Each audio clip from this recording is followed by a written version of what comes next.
I cheated because you didn't fight for me enough, she said. So I stopped fighting altogether. Now she's begging while I'm thriving. Hey viewers, before we move on to the video, please make sure to subscribe to the channel and hit the like button if you want to see more stories like this. Thanks. I always thought trust was the foundation of a relationship. Turns out, Mia saw it as a weakness. It was a Tuesday night when I found the text.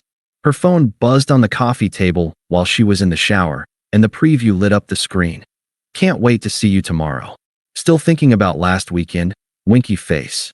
From Jake, her coworker, the guy she'd been working late with for weeks. I didn't open it. I didn't need to. The pit in my stomach already knew. The shower cut off. I set her phone back down exactly where it was and waited. Mia came out, towel wrapped around her, humming like nothing was wrong. She glanced at me, then at her phone, and for half a second, her fingers hesitated before picking it up. You okay? She asked, thumb-tapping the screen. Yeah, I said. Just tired. She smirked. You're always tired. I watched her type a reply, her lips twitching like she was fighting a smile. Then I asked, who's Jake? Her thumb froze. The air in the room thickened. Jake? From work. Why? Just wondering. She exhaled sharply, like I'd annoyed her by asking. He's just a friend. God, you're not getting weird about him, are you? I didn't answer. That pissed her off. She tossed her phone onto the couch and crossed her arms. Seriously? You're really doing this? Doing what? Acting all suspicious. Like I'm some liar. I looked at her, really looked at her. The way her jaw tensed, the way her eyes darted to her phone and back, the way she was already gearing up for a fight she wanted me to start. So I gave her nothing. She couldn't stand that. You know what? She snapped. Fine. Yeah, Jake and I talk. He actually listens to me. He notices me. You just sit there like some boring security blanket. I stayed quiet. Her voice got louder. You never get jealous. You never fight for me. What kind of man just lets his girlfriend talk to other guys without caring? I finally spoke. The kind who trusts her. She laughed, a sharp, ugly sound. Trust? No, you're just lazy. Jake's not like that. He wants me. He shows me. I nodded slowly. Okay. Okay. That's all you have to say. What else is there? She stared at me, waiting for me to yell, to beg, to do something. When I didn't, her face twisted. You're pathetic, she spat. No wonder I looked elsewhere. Then she grabbed her phone, her keys, and stormed out, slamming the door so hard the frame shook. I sat there in the silence, listening to her car peel out of the driveway. She expected me to chase her, to blow up her phone, to prove I cared by fighting. But all I felt was calm, because now I knew. Mia didn't cheat because of anything I lacked. She cheated because she needed the drama, and I was done feeding it. A week passed. No calls, no texts, just silence. I didn't reach out, not because I was playing games, but because there was nothing left to say. Then, on a rainy Thursday night, my front door swung open. Mia stood there, mascara smudged, hair damp from the storm. She looked furious. Are you seriously just going to ignore me? Her voice cracked like she'd been rehearsing this in the car. You're proving my fucking point. I didn't move from the couch. What point? That you don't care. She stormed inside, dripping water on the floor. Jake and it happened because you neglected me. You let this happen. I exhaled slowly. Okay. Okay. That's it. Asterisk her hands shook. You're not even going to ask if we slept together? I looked at her. Do I need to? Her face flushed. You're unbelievable. You don't fight. You don't get mad. It's like you're not even human. I stood up and walked past her to the bedroom. She followed, still yelling. Where are you going? We're talking about this. I pulled her spare key from my dresser and held it out. Here. She stared at it like I'd handed her a dead rat. What the hell is this? You shouldn't have to knock in your own place. You're kicking me out? Her voice went shrill. After everything, you're the one ending it? I didn't answer. Just grabbed a box from the closet and started filling it with her things, the hair straightener she left plugged in, the half-empty perfume bottle, the stupid decorative pillow she had to have from Target. She watched, stunned. Wait, you're just giving up? Just like that. I paused. You already did. For the first time, her anger flickered. That's not fair. You made me do this. I kept packing. Say something. She screamed. I zipped the box shut and handed it to her. Good luck with Jake. Her mouth opened, then closed. She grabbed the box, her nails digging into the cardboard. You'll regret this. You'll beg for me back when you realize no one else will put up with your boring ass. I walked to the door and held it open. She hesitated, waiting for me to cave. When I didn't, she shoved past me, knocking the box against the doorframe. Have fun dying alone. The door slammed. I locked it. Then I sat down, turned on the TV, and finally breathed. The first month was the hardest. Not because I missed her, I didn't, but because my brain kept waiting for the next explosion. The slammed doors. The accusations. The way she'd twist my silence into something cruel. But the texts never came. The calls never rang. Just quiet. I deleted social media. Not to hide, but because I didn't care what she was posting or who she was posting with. My friends told me she'd gone public with Jake 2 days after our breakup. Looks serious, they said, like I was supposed to flinch. I didn't. Instead, I worked. Picked up extra shifts. Took on projects I'd put off for years because Mia always had some emergency that needed my attention. Funny how much time you have when you're not babysitting someone else's ego. Then, one night, my phone buzzed. A text. From a number I didn't recognize, but I knew. Can we talk? I stared at it. Not angry. Not hurt. Just curious. How long had it taken her? 3 months? 4? I didn't reply. The next morning, another buzz. I know you're seeing this. I deleted the thread. A week later, my buddy Mark slid into our group chat. Yo, heard Mia, and Jake imploded. Dude was still texting his ex the whole time. I didn't respond. Didn't need to. The satisfaction wasn't in her failure. It was in realizing I didn't feel a damn thing about it. Then, at 2 a.m., my screen lit up again. Please. I just need to hear your voice. I turned my phone off and slept better than I had in years.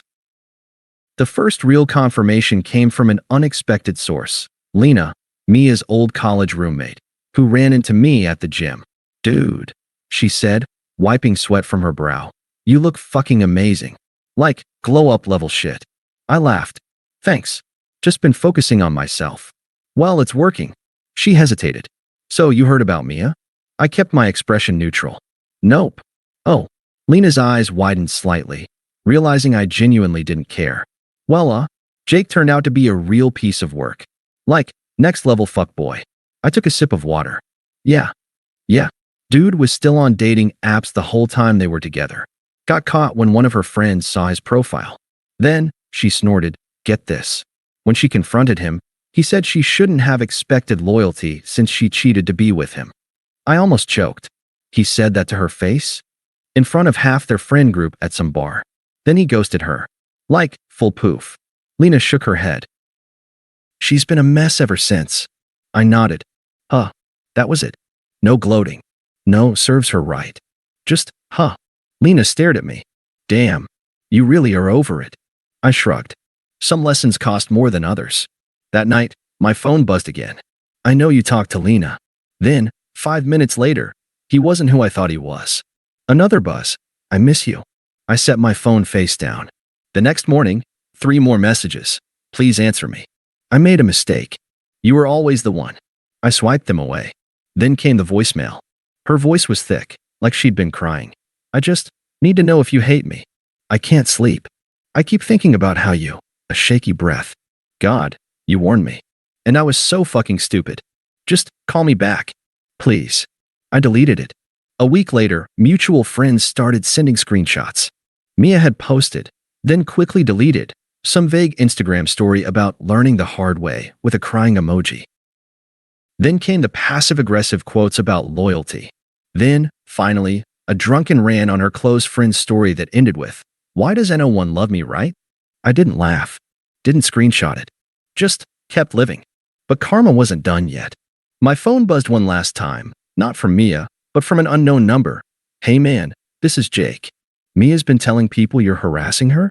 Just wanted to say I don't want drama, but if you could leave her alone. I blocked him without finishing the message. Somewhere out there, Mia was spinning a new story. And for the first time in years, I truly, deeply did not care. The banging on my door at 3:17 a.m. could only be one person. I didn't get up immediately. Let her knock. Let the neighbors wake up. Let her stand there in the cold, just like she left me standing in the wreckage of our relationship for months. When I finally opened the door, Mia looked like a ghost of herself. Mascara rivers down her cheeks, hair tangled, wearing the same sweater I'd bought her last Christmas. Her breath reeked of vodka and regret. You weren't answering your phone, she slurred, swaying slightly. I kept my hand on the doorframe.